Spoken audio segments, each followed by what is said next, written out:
Okie dokie. Today we're going to look at something called gravitational collapse. And we're going to look at a little planet here, little m, collapsing onto some gigantic mass, a star, black hole, or galaxy. It doesn't matter.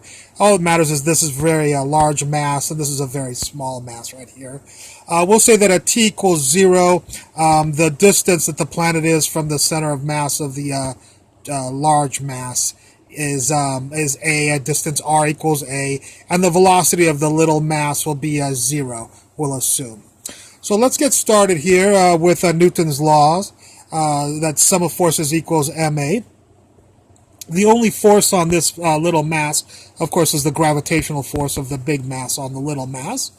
And the gravitational mass will point this way towards the big mass.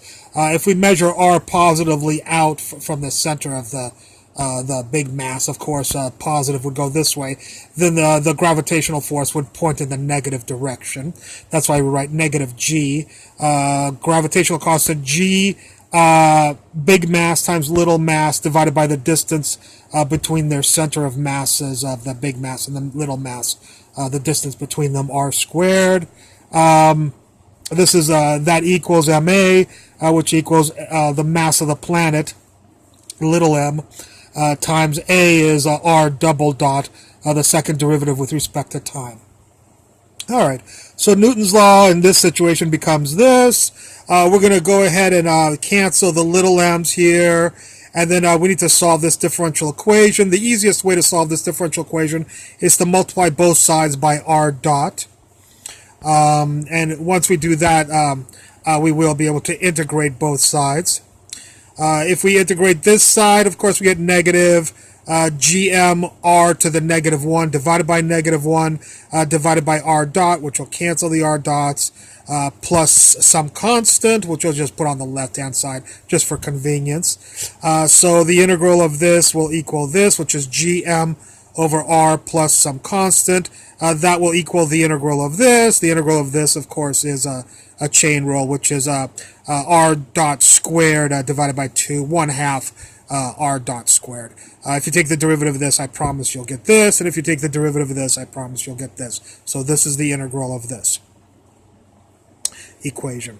The next thing we'll do is another initial condition, which said that the velocity was equal to 0, r dot was equal to 0, when r was equal to a at the beginning at t equals 0. So we'll stick a 0 into here and an a into the r, 0 into r dot, a into r, and solve for c. And if you solve for c, of course, you get negative gm over a. Once you have c, you can plug that back into your equation here, and we'll get the r dot squared is right there, divided by 2 equals, I just flipped the sides, gm over r, and then c is negative gm over a, so c is negative gm over a. We'll go ahead and solve for r dot to try to separate out the variables for this differential equation.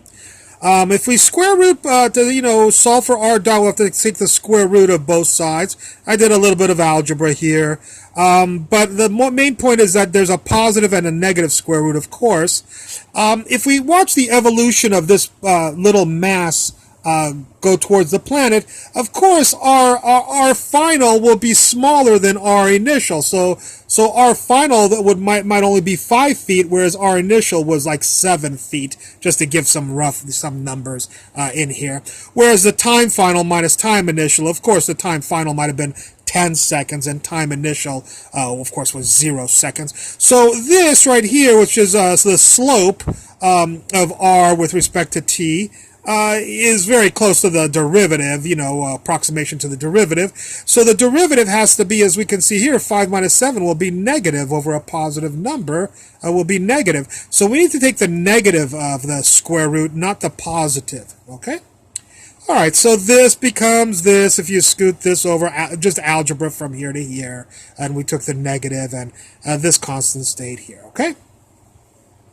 So algebraically, this becomes this, and now this is set up where all the r variables are on one side, and we're going to do the integral with respect to t, although we'll assume this is t to the 0 right next door to here, and we'll do the integral of this. So let's do the easy side. There's no no r's or t's here, so this is just a constant. So on this side, we should get negative constant times t to the 1 divided by 1 plus some new arbitrary constant, which I'll call d in just a second. And sure enough, if we look at this side, the other side right here, I get negative t times the constant plus another constant d. Now, this one's going to be a rough integral. I'm not going to do it here. I take a half hour to do this integral for you, so I don't think you guys will have the patience for that. A lot of you are physicists who are just going to type this puppy up in some algebraic system, computer algebraic system, like Wolfram Alpha or something, and just do the integral of that. Otherwise, you can do it by hand. It'll take quite a while for you to do that, but it's good for you. Builds up the muscles in your brain. But anyways, the integral of this side of the square root of r over the square root of a minus r will turn out to be a parentheses tangent inverse of the square root of r divided by a minus r, where all of that is under the square root. The square root goes all the way down. So this is all this is. And then all of this argument is inside the tangent inverse. So close parentheses, the tangent inverse. And then it's minus the square root of r, parentheses a minus r, close parentheses under the square root.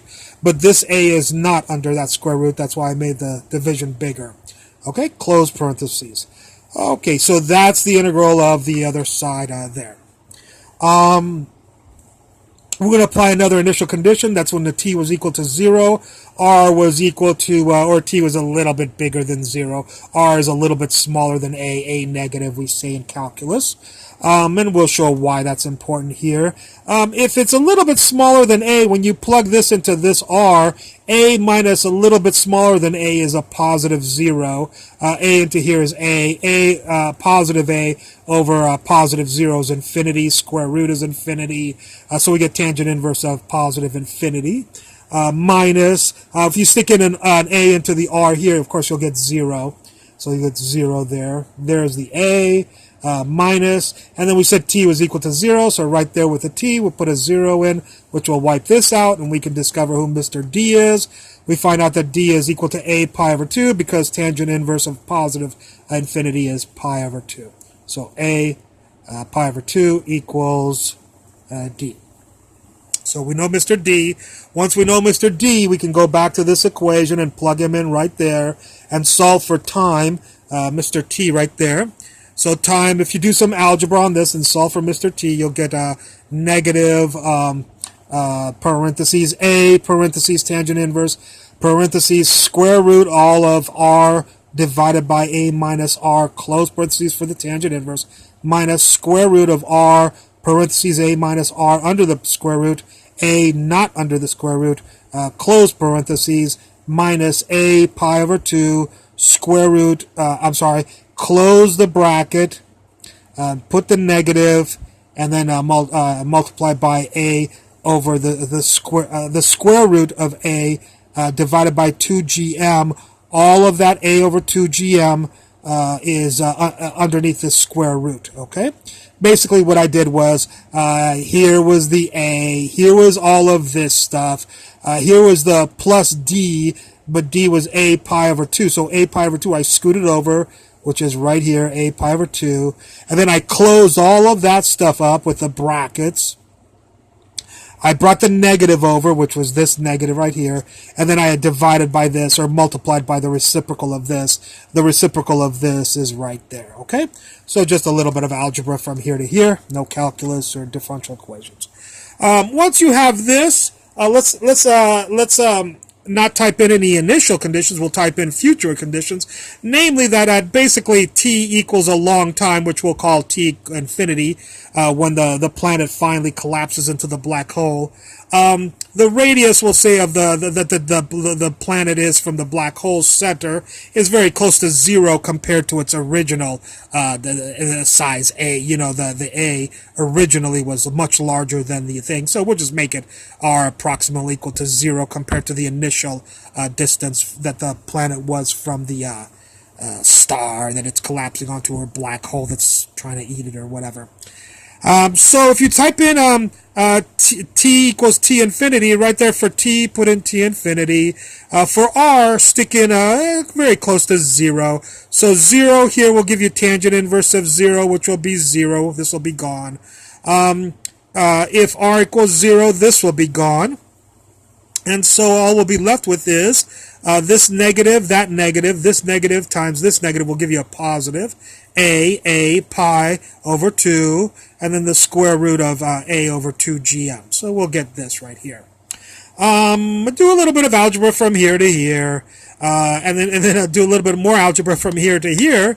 Although this is what we really want. We don't want to know how long it will take for that planet to be eaten by a black hole or a star or whatever. And if you give me the initial distance to start off with, cube that divided by the gravitational constant 6.67 times 10 to the minus 11, divided also by the mass of the black hole or the star or the galaxy. Take the square root of, multiply by pi, and divide by 2 and the square root of 2, and you'll get the amount of time it takes for that to happen. One thing that's interesting about this is that it didn't just have to be a star or black hole and a planet like this. The same thing would have happened if you would have just had a cloud of hydrogen gas, just a bunch of particles. And what you do is you take the bunch of particles, a hydrogen gas cloud, that's going to form a star or something, and you take a little mass, one hydrogen atom right here outside of it, and as these particles gravitationally collapse, as far as this is concerned, it doesn't, it's Gauss's law, so it doesn't discern that the gas cloud is only a little bit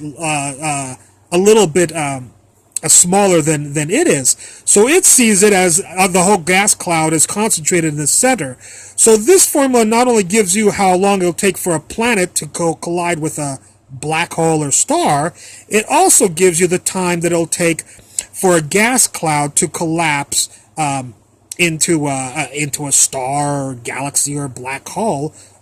For a gas cloud, a hydrogen gas cloud, or any kind of glass cloud, to gravitationally collapse. So it handles both situations, which is kind of neat, thanks to Gauss's law of divergence.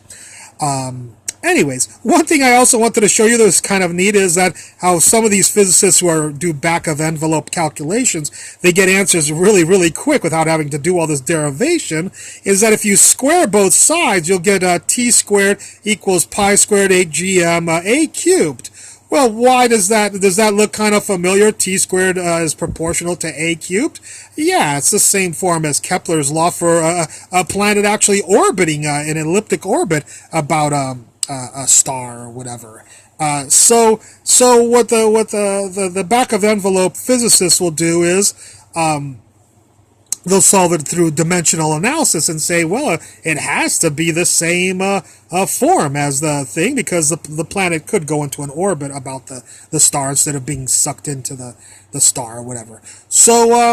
So they would actually assign this. The only problem they'd have is they wouldn't have had this constant, but then they would have, a lot of them will set up the equation, t squared is proportional to a cubed, and then have to do some experiment to figure out what this constant is, and they'll find out if, when they see that first gas cloud collapse or planet collapse, they'll know the time it took to collapse and the distance it started off at the beginning if they did their experiment good.